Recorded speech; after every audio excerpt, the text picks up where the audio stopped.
Of course. Well, getting back to the community building questions, can you name some basic steps of the community creation and the most profound and advanced ones? Oh, hard question. Why? So, I mean, first you gotta start about that. You gotta start with that why. Like, what's my community about? Who am I building this for? What am I gonna do? So there's lots of ways you can go about building community. There's lots of ways to communicate with people, and you have to figure out what are going to be most effective. So if you're like, I'm gonna, I think contacting my customers one-to-one and having the most personal thing is the best. I would recommend doing events, and I would recommend doing like newsletters, because our inboxes are still the most personal way to connect with someone.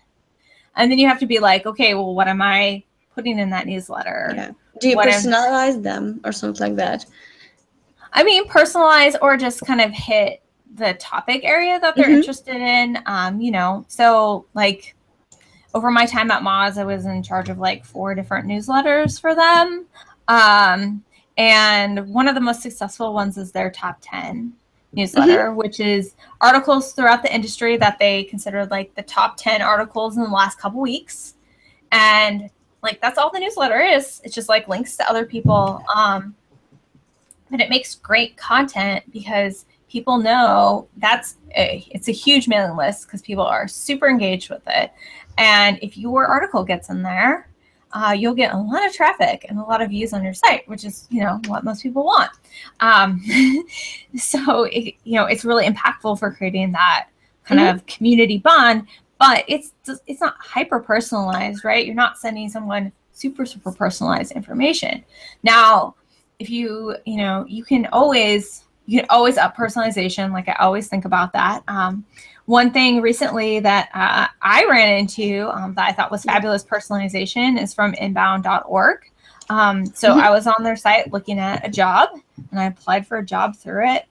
And then I got an email from them being like, hey, I noticed you applied for a job internally, like through our system. So I know you're looking for a job, but your profile on our site doesn't say you're looking for a job.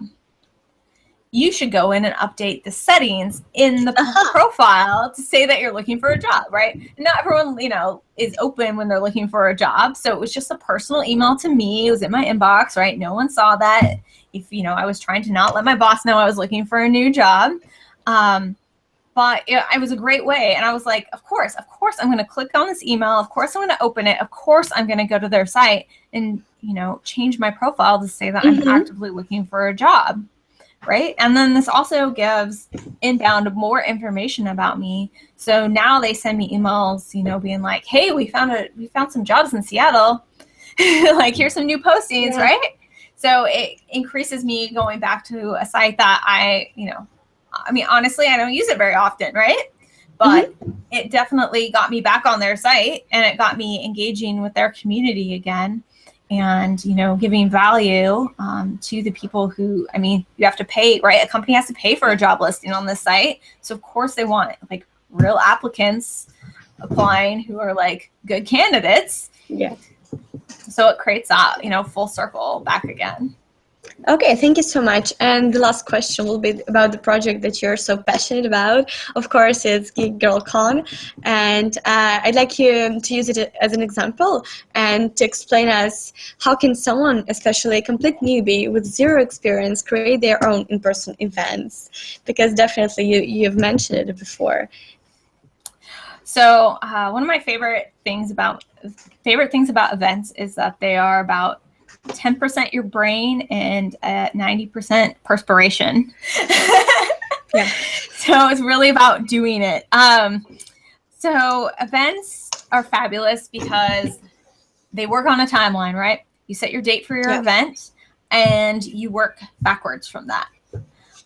So you say like, so with Geek Girl Con, right, as a conference, one of the big projects was always putting a programming booklet together. Well, we know programming booklets have to go to printers at certain times. So, that was always like I always felt like that was our first date, like working backwards on the calendar, right? Was like when do we need to send the programming booklet to the press? Here. When do we need to get our, items to the people who are printing our t-shirts? Here. And then it's, and then your deadlines got further and further out. Like, how long does the graphic designer need to design a t-shirt, or all those types of things?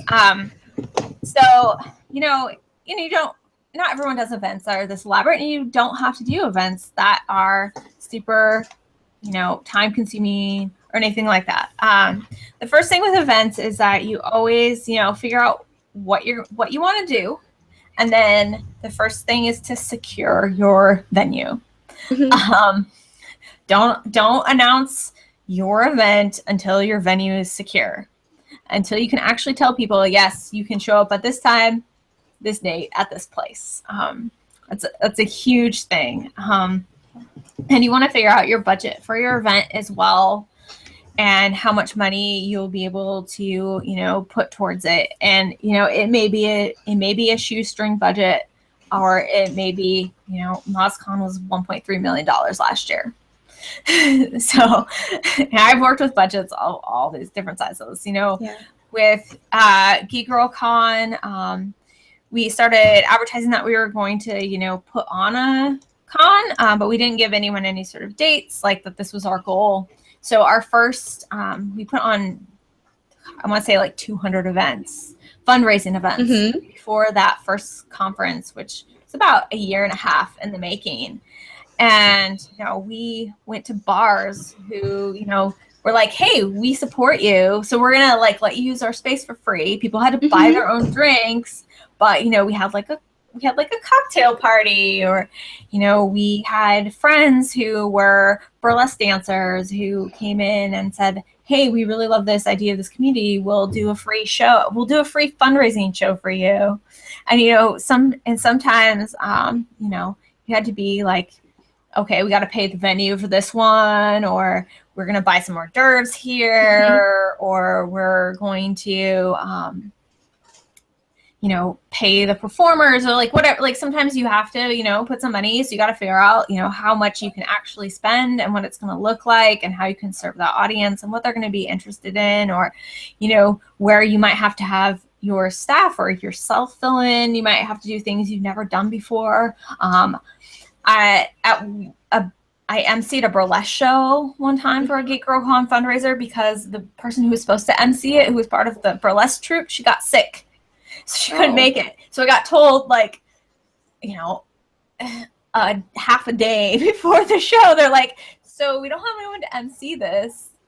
And they're like, so can you MC it? And I'm like, never, at that point I had never emceed anything, and I had certainly never emceed a burlesque show, and I wasn't it was a fundraising success, but it's kind of those things where you just have to jump in and ask questions, find people who run events, figure out what you need to make it successful.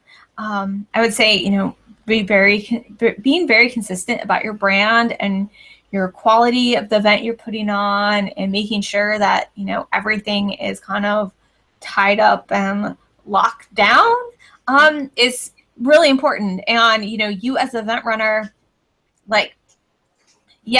there's certainly fun things that you get to do. I always worked with a lot of speakers. I've coached them, I've talked with them, but sometimes you got to do things that are kind of annoying.